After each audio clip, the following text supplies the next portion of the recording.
Erin nagre hoyne bari arar মানুষ আজও পর্যন্ত জেলত মাঝে রয়েছে কই জেলখানার মাঝে পৌঁছে ওয়াচ্চা তিরেচ্চা তারার পর্যন্ত পাত না পার পানি না পার আজে 15 বছর চলে জুলুমত বানার শান্তি না পাই আজও At the end of a jetty on the coast of Bangladesh, the sound of misery rises up above the wind and the waves. 140 men and boys have been caught by the Coast Guard. They're Muslims from neighbouring Burma, and they're pleading and praying for their lives. "Oh Allah, save us," they cry. But the officers aren't listening. After weeks of violence in northwest Burma, members of the Muslim minority, called the Rohingya, are trying to flee. But no one wants them. An officer takes photos. His colleagues hand out water and a packet of rice. And then they order the group back out to sea.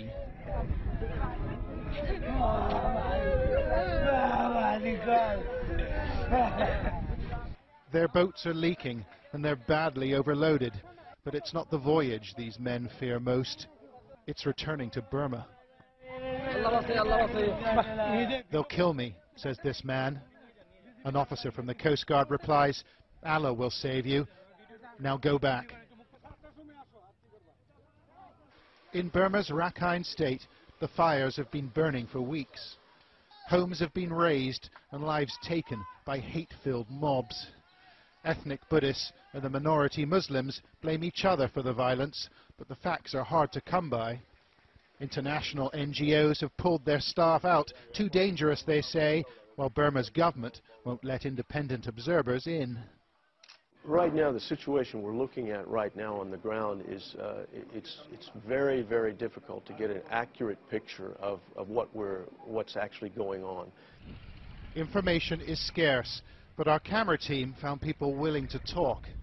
Rohingya refugees who'd made the crossing to Bangladesh, avoiding army patrols and the Coast Guard too. Some are hiding in farmers' shacks, and others have been taken in by sympathetic locals. Our team spoke to one traumatized family not far from the coast. They told us they had suffered greatly in Burma. "My sisters, brothers and other relatives were burnt alive.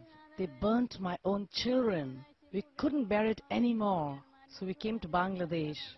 The Coast Guard turned us back 3 times, and we floated at sea for 4 days and 4 nights, and then we managed to sneak in.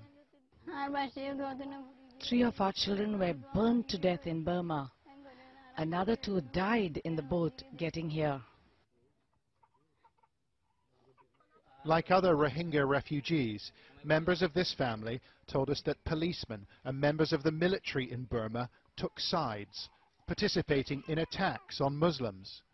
Muhammad Islam says he saw a Burmese helicopter attack boats packed with refugees.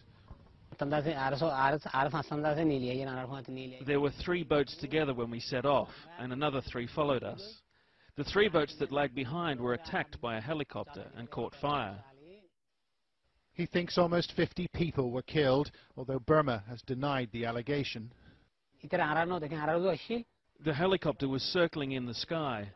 We saw something reddish fall on the boats, and instantly they exploded into flames.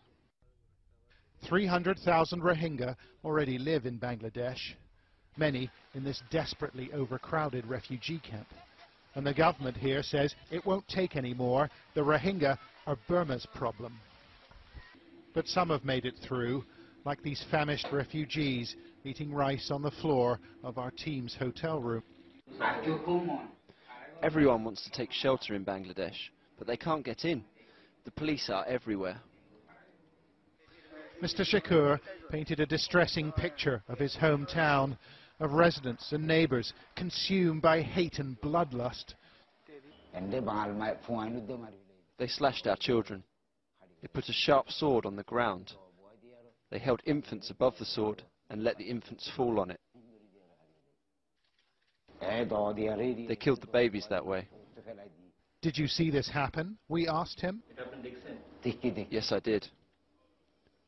I saw it with my own eyes. They are shocking allegations, but is anyone prepared to listen?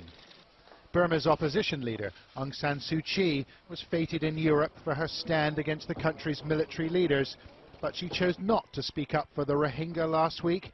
She said she didn't know whether they were Burmese. We don't know what happened to the men and the boys we filmed on the jetty in the Bangladeshi town of Teknaf. A local contact said 5 of the boats pushed back into the sea had disappeared by the next morning, but like much of the testimony we've heard, we've been unable to verify it. It's a catastrophe for a little-known group of people that nobody seems to want. Only dialogue and generosity and human decency will prevent further loss of life.